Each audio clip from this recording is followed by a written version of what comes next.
Hey y'all, CODI here with another new type of video for the channel. Following my extensive review of Minecraft Survivor Sherwood, I'm doing a player ranking, in which I rank every player of the season based on the game they played on this specific season. I have them divided into loose tiers where they're fairly interchangeable within those tiers, and I'll just go ahead and talk through those. Dark red tier is the worst of the worst. I think the games played by these players have pretty much no redeeming qualities, and if they do have any, they are pretty insignificant in the grand scheme of things. Red tier, not a whole lot better, but I generally find less fault with the games played here, and they're not actively bad enough to warrant the dark red. Orange tier is still relatively bad, but at least there's some redeeming qualities worth mentioning. Yellow tier is okay, either players that have pros and cons that kind of equal each other out, or players that played a mediocre game. Light green tier is for solid games. These players played a game in which the upsides outweigh the downsides, even if the downsides are still there. Green tier is genuinely good games, players that demonstrated a level of skill for the game in this particular season. Light blue tier is reserved for players who played a great game, but I still find some level of flaw with or uncertainty with. Dark blue tier is for players who played incredible games, very few flaws, and even if those do exist, they might as well be nitpicks. And lastly is purple tier. This tier is reserved for only the upper echelon of players. I will say here that on my previous watch of the series, out of the 10 seasons, I only had 3 purple tier games played in totality. So yeah, they're very rare. And fear not, I won't do this whole spiel at the start of all of the player rankings, just this first one, because kind of like in the review when I explained some of the things about Survivor, I think it'd probably be good to just kind of set the standard here for the first player ranking as well. But with all that out of the way, at number 12, the player I believe played the worst game on the season is actually the merge boot of the season in Bunboy. I did debate this a little bit since obviously Bunboy does outlast 4 of the castaways that I have above him. However, I think Bunboy genuinely played about as bad as he possibly could have. Obviously, this list is weird because Allium went to every pre-merge tribal, but for argument's sake, had Poppy gone to a tribal, Bunboy was going home. And this isn't just conjecture. We see this at the final 10, where Allium finally won an immunity thanks to Kyle throwing the challenge, and Poppy is set to go to tribal with Bunboy very much so on the bottom being targeted by Andrea. He's saved thanks to Mason, who quit the game, allowing for him to make it to the merge. Andrea remarks in a confessional that all that really did was buy Bunboy some time, and she was right, because at the first opportunity, Bunboy is taken out of the game.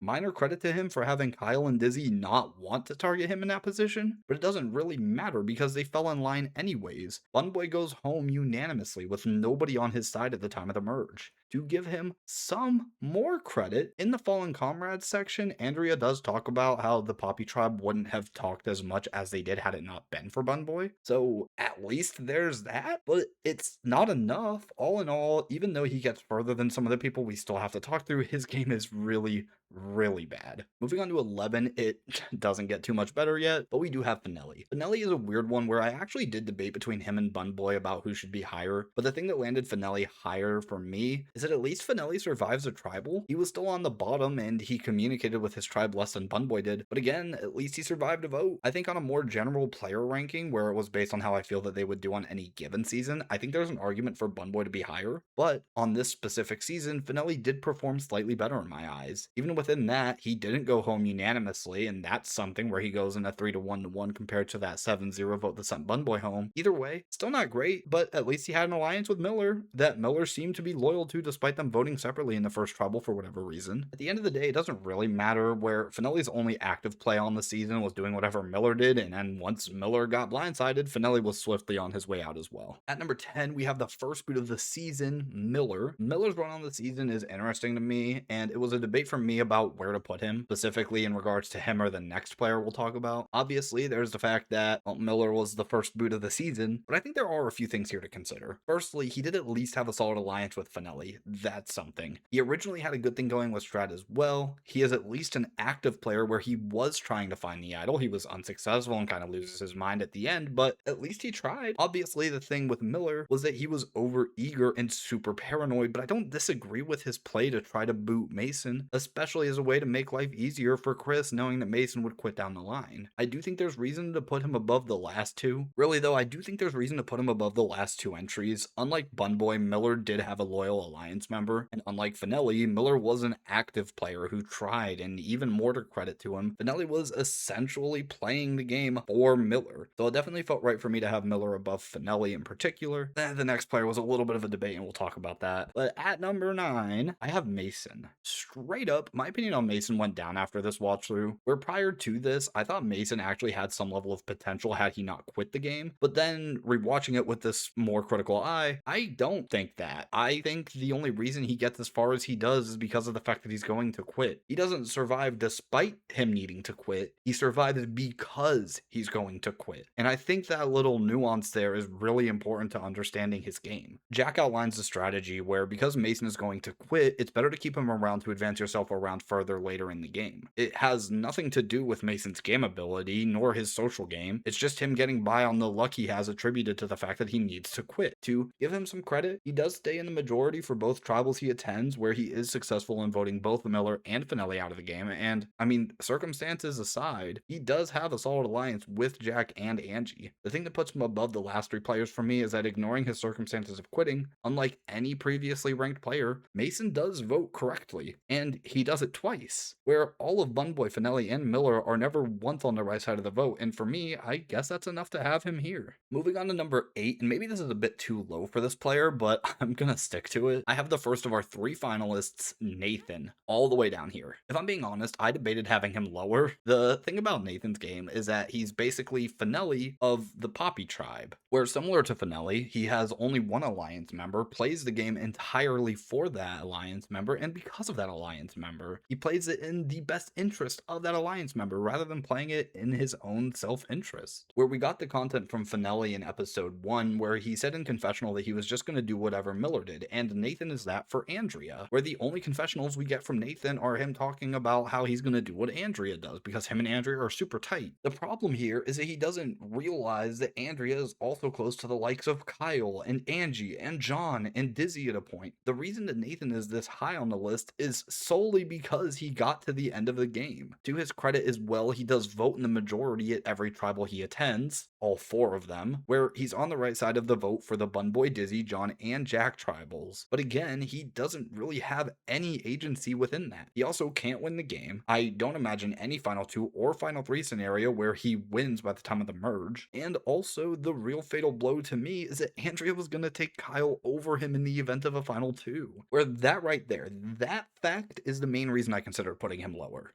Andrea destroys Nathan in a final 2 scenario. Against Kyle, there's a chance Kyle sneaks out the win. My point is, the fact that Nathan was unable to convince his closest ally to take him to the end in a spot where she beats him is absolutely asinine, and it's indicative of his poor play on the season despite his pedestal placement. At number 7, I have the last pre-merge player to talk about, Strat. The thing about Strat is that even though he does only get 9th place, he does survive 2 tribals at least, which is more than I can say about another player we've yet to talk about. I think that Strat might be the single unluckiest contestant on the season, where he's unlucky to be on the tribe that loses constantly. He's unlucky to be on that tribe with Mason who plans to quit, and he's unlucky to be on that tribe with a tight duo in Jack and Angie. Despite this, I think he does make some missteps, particularly in voting Miller out. He's in a position where after he boots Miller, Jack is really in full control of the tribe, having incredibly close ties to both Angie and Mason. I think Strat's best play was to take out Mason in the first round, where he would then be in the middle of the tribe, where there's Jack and Angie on one side and Miller and Finelli on the other, allowing for Strat to really do whatever he wants in that spot. But rather than that, he instead leads the charge against Miller with Jack, fails to get his way the following round where he wants Mason to go, but Jack has the numbers at that point and takes out Finelli. He's then saved by the Mason quit and voted out by Jack and Angie afterwards. The thing that puts him above everyone else so far is that at least he led a vote, where Nathan does get much further, but I can say that Strat was more actively playing the game self-interestedly. I honestly considered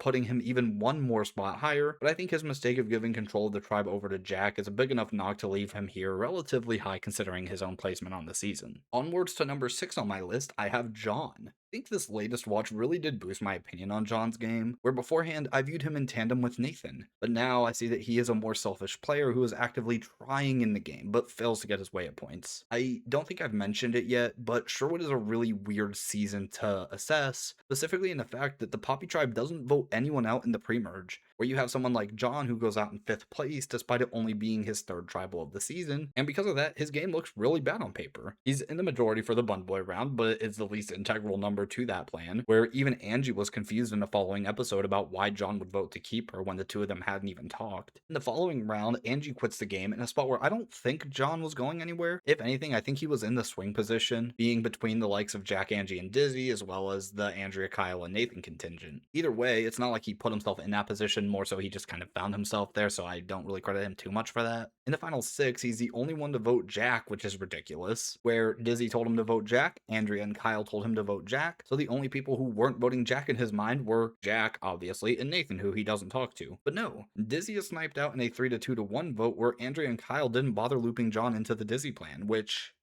why?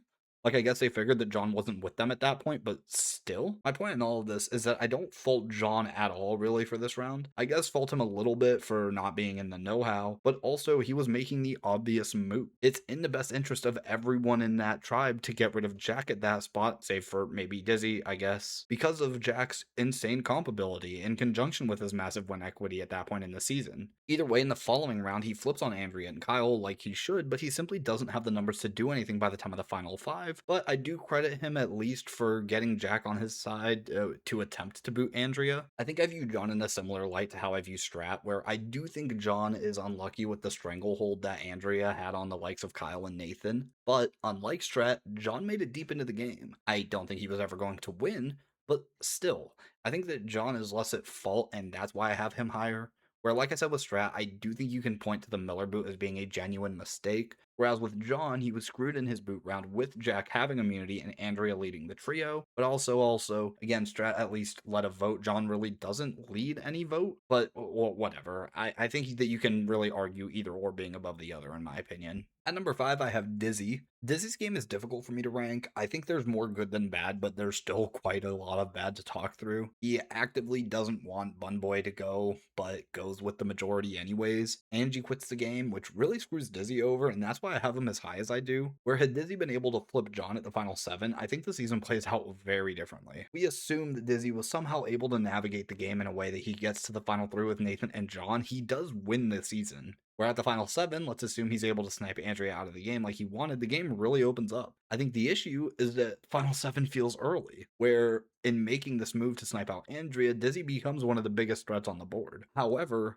I think the other side to that is that this was really the only time to get Andrea out, considering the fact that we saw how it goes when he tries to pull off the move at 6. Where in the real scenario, Dizzy overplays his hand at the final 6. He's trying to pull a fast one on Andrea, but by that time, Andrea's already tight with both Kyle and Nathan, allowing for them to win the war. By telling John to vote Jack instead of Andrea, he seals his own fate. With John voting in a different way from him and Jack, it gives Andrea the numbers to do whatever she wants in that position, assuming that she has as much of control over Kyle and Nathan as she does. I do credit Dizzy a lot though, where he's able to integrate himself very well with both Jack and Angie, with him really becoming the third in that group, where nobody else on Poppy was able to gain the trust the way that he was. Granted, they were both already on the bottom, so how much does it really do for him anyhow? But if he got to the end, I do think it would have earned him respect, possibly enough for him to win the game. His game is far from flawless, though, I mean, if we just look at it on paper, it's actually pretty damn bad. Where he doesn't want Bun Boy to go, but he falls in line anyways, then he tries and fails to make a really big move in the following round, resulting in his elimination from the game. Despite that, though, I do still think he deserves to be this high for his active play. Now we're at the top 4, and I didn't really debate this. I think Sherwood is very much so a story of 2 duos, and it's for good reason that the players that make up those duos are the top 4. I did debate the order of the duos here a good bit, but at the end of the day, I decided to rank Angie as the lowest of them. Angie's a weird case for multiple reasons. Firstly, Angie survived 4 tribals, despite being 7th place on the season, the same amount of tribals that the winner and runner-up of the season were able to survive. Secondly, just like those aforementioned players, Angie was never voted out of the game, where originally I personally thought that she had quit as a way to save Jack in the final 7, but having done more due diligence, that isn't the case. She had to abruptly quit last second for an outside of the game reason. where had she been this martyr figure, I would have looked at her lesser because she was willing to give up her game for another player, which is obviously not good from a game ranking standpoint. In this position, I look at her as someone who was screwed over by something that had nothing to do with the game. Either way, running through her game, she's really the second in command to Jack, who's running the Allium tribe, where she isn't leading the Miller or Finelli boot, but she's an important number for both of those. After the Mason quit, she's able to eventually position herself in the middle of the tribe as well, where, whilst Strat was originally voting for her in that round, she's able to make him switch his vote to Jack at tribal by antagonizing Strat a little bit, while also lending Jack her idol to buy some trust with him while they both vote for Strat. Granted, I think Strat was going either way, but it's still a good play on her part to have both Jack and Strat voting for each other in that spot, making her safe no matter what. At the merged Arab tribe, she's able to jump on the bandwagon of voting out Bunboy after Jack wins immunity, which greatly helps her game. She does unnecessarily play her idol in that spot, which I do knock against her, but also she's in a spot where she's coming into the merge with a 6-2 disadvantage and Jack had won immunity, so she is a prime target there for sure. It's understandable why she would use the idol. And then she quits at the final 7, in a spot where I don't think she was going home. I think it was either Jack or Andrea going in that round, and if Jack stays, Angie's in a really good spot. To be completely transparent, I wanted to put Angie at number 3 on this list, but the thing that held me back was her win equity, where I don't think she was winning the season, certainly not against Jack. She did have a good relationship with both Dizzy and Andrea as well, though, so if a world existed where Jack, Dizzy, and Andrea were all on the jury with Angie being in the final 3, there's definitely a chance for her to win. However, I think it would be difficult for her to get there, especially given her abysmal challenge performance on the season. That said, I think Angie played one of, if not the single best social game on this season, but she isn't in the front leading the charge, nor did she have an individual move that I can credit her a lot with. Still, a really good game overall. At number 3, I think people might actually disagree with this, but I'm going to go with the other runner-up of the season other than Nathan, Kyle. Kyle's game was really great for me until this rewatch, where after picking the season apart, my opinion on Kyle did drop. Like I brought up with Angie, I think the saving grace for Kyle is win equity. Even then, I think there's a little bit of shakiness, where for me, Kyle loses the game at the time of the final 5, and it's his fault. But let's not get into that first. I'll talk about that in a minute. I talked about a few players whose games are better than they look on paper. I think Kyle is the only one where the opposite is true. I think his game looks better on paper than it really is. Kyle is in the majority for every tribal he attends. He votes out Bunboy, Dizzy, John, and Jack. That is true. But let's look at those tribals. At the Bunboy round, even back at the final 10, he didn't want Bunboy out. He was planning to acquiesce though and let Andrea get her way by booting Bunboy. By the time of the final 8, that doesn't change and he just lets Andrea do whatever she wants. At the Dizzy round, he vehemently wants Jack out, but Andrea decides at tribal that it's better to do Dizzy, so he changes his vote to Dizzy. At the final 5 round, he votes out John, which loses him the game, even worse considering that he plays the idol on Andrea, and here's why. At the final 5, Nathan and John both don't have much of a chance to win the game at all. Andrea and Jack, on the other hand, are both primed to win, and Kyle sits betwixt the two pairings in regards to his win equity, where he likely loses to both Jack and Andrea, but he's the favorite to win against John and Nathan. So after Jack wins immunity at 5, the only way he wins the game is by flipping to vote with Jack and John to boot Andrea. Not only did Jack secure his safety, but Kyle then secured Andrea's safety by playing his idol for her. In essence, throwing away his game, where now in the event of a final 3, he's guaranteed to lose since at least one of Jack or Andrea will be there beside him. Either way, he chooses to boot John, and after that, Jack spells 4 incorrectly, Kyle wins immunity, votes out Jack. I don't think it matters who he votes out here, because he loses regardless, and even then, he can't vote Andrea out anymore since she has Nathan completely under her spell, so the best he would be able to do is to make it a 2-2 at the final 4. Kyle does, in theory, play a clean game. He's always on the right side of the vote. By the end of the game, he only loses 3-2, and even then, it's against one of the bigger jury threats of the season. But despite that, when held under a microscope, I think the cracks start to show. So much so that I even dropped him a tier over the course of this watch. I think the season was really run by 2 duos, like I said. But in each of these duos, there's one player who truly ran their original tribes, and I don't think it's a shock to have these two as having played the best games of the season. On one hand, we have the last player to be voted out, who survived 6 tribal councils, and on the other hand, we have the winner of the season, who survived survived only 4 tribal councils. I think there genuinely was a good amount of debate for me after this rewatch, much more so than any previous watch. But at the end of the day, even though the gap between the games played by these players has diminished significantly in my eyes, I still stick to my original opinion, that the second best game played on the season was by Jack, the fallen angel, the final juror. Jack's game definitely has holes in it, but unlike Kyle, Jack had full control of the game at a point, where Jack spearheads the Miller boot alongside Strat and does so in a way that gives him complete control over the Allium tribe, having the closest bonds to Angie, Strat, and Mason. So much so that when Strat starts talking about booting Mason over Finelli, Jack shuts him down, displaying his stranglehold on the game when he boots Finelli in a 3-1-1 vote despite Strat's wishes. He's the only player on Allium to articulate the benefits of keeping Mason on his side as a number, whereby keeping Mason around, he's guaranteeing himself a free round in the game later on. By having Strat vote Mason in the previous round, Mason is entirely indebted to Jack and Angie at that point in the game. If there was a vote between the 4 of them, I do think Jack and Angie side with Mason to boot Strat. But even if they don't and they do choose to boot Mason, the real life scenario plays out. I also think that in the spot where they do boot Strat when there's 4 of them left, I think that Jack still makes it to the final 2 of that tribe, whether it's beside Mason or Angie. Either way though, Mason quits at 10, and going into tribal, Strat was going to vote for Angie. It's only after Angie's antics at tribal that Strat flips his vote. At the merge, he's fine because of the immunity and because of Andrea's vehement vendetta against Bunboy for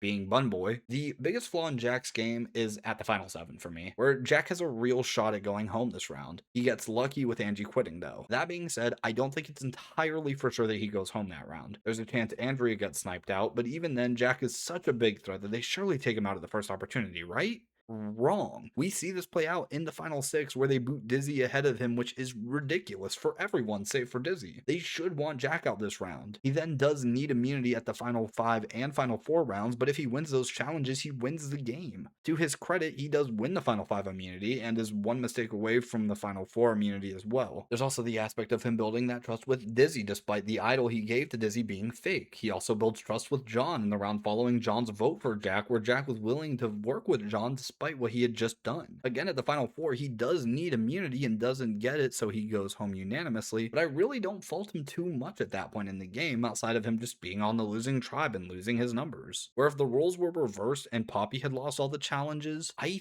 think Jack is a very likely winner of the season. I think that this season played out in near worst case scenario for him, and he was still so close to winning. Truth be told, I think there's an argument that Jack demonstrated an ability to play both from the top and from the bottom on his run, and I think because of that there's an argument for him being the best player of the season in the grand scheme of things. But as for how things shook out on this season, I think him being here at number 2 makes the most sense. At number 1, the player I believe played the best game on this season was the winner of the season, Andrea. To get this out of the way, I don't think that winning a season of Minecraft Survivor automatically puts you at number 1, and I can tell you already, this will not be the case for every season. However, winning obviously doesn't hurt a given player's chances of being at the top of the player ranking either. My opinion on Andrea's game did go down on a rewatch, but not to as much of a degree as somebody like Kyle, where Andrea does get her way throughout the entire season, and on paper her game is flawless. She was leading the charge on the Bunboy vote, fails to get it through because of the Mason quit, which obviously she had nothing to do with, rectifies that at the merge where she convinces the entire Arab tribe to boot Bunboy despite some players with the likes of Dizzy and Kyle doing so begrudgingly. The final 7 is weird. Obviously it's the Angie quit. I think there's a genuine chance that Andrea does go out in this round, and it's really the only time in the season that Andrea's in any sort of true danger, but either way we don't see it play out, and even if it did, I think the odds are on her side pulling through. Either way, she spearheads the Dizzy vote, keeps Kyle and Nathan in line during the John vote, and successfully boots Jack at 4, the only player who could have still beaten her getting to the end of the game with the final 3 that she had in mind for a while. Throughout the game, she had Nathan and Kyle both completely loyal to her, to the point that if there were a final 2 of the season, not only is she guaranteed to be there, she's guaranteed to win, where both Kyle and Nathan were taking her, and both Kyle and Nathan lose to her. All of that being said, I don't think her game is flawless. I think voting Bunboy out is fine, especially since Jack was immune and Angie had an idol, but the Dizzy round is still super bizarre to me. She absolutely should be voting Jack out in that spot. Then in the final 5, she does get her way, and she's lucky that Kyle wins immunity of 4, allowing them to vote Jack out. I think the biggest worry I had for Andrea, at least as a player in the grand schemes of Minecraft Survivor, is that we know that she wanted to take Kyle to the final 2 had she been given the choice. She wins either way, anyway, but Kyle is certainly a more difficult beat in the end. There's also the fact that had Jack won immunity and we assume that the final 3 becomes Jack versus Andrea versus Kyle, I think Jack wins, where Jack most likely gets the votes of Angie, Dizzy, and John. Andrea does get Nathan's vote, and whoever gets voted back into the jury, it really doesn't matter at that point. But I think that Jack is the most likely to win that challenge based on Kyle's performance in that challenge and Jack's prior competition dominance. So if Jack voted the likes of Mason onto the jury, he likely gets his vote as well. And who knows, if he votes Miller on, Miller probably just votes him in the same principle that led to him voting for Andrea in the real life scenario. I think that Jack showed more versatility on the season, but the huge credit I give to Andrea's game is that Andrea was never on the bottom. She was targeted at multiple points, but she was never targeted by the majority. And yes, there's a chance that she does get sniped out of 7, but there's also Kyle's idol, which he could have played for Andrea. And we know that that was a move he was willing to make based on him playing it at the final 5 for her. And also, that's the same thing that I have knocked against Jack as well. So it does put them more on an even playing field in that light as well.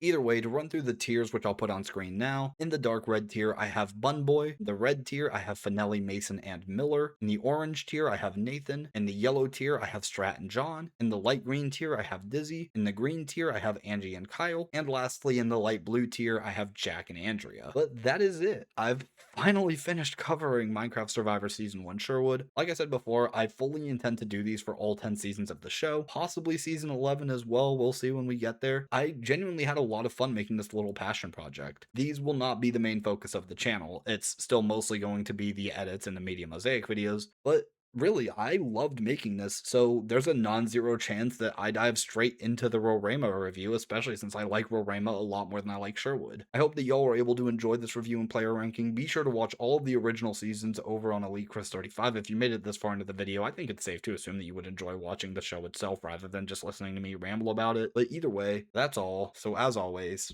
take care, y'all.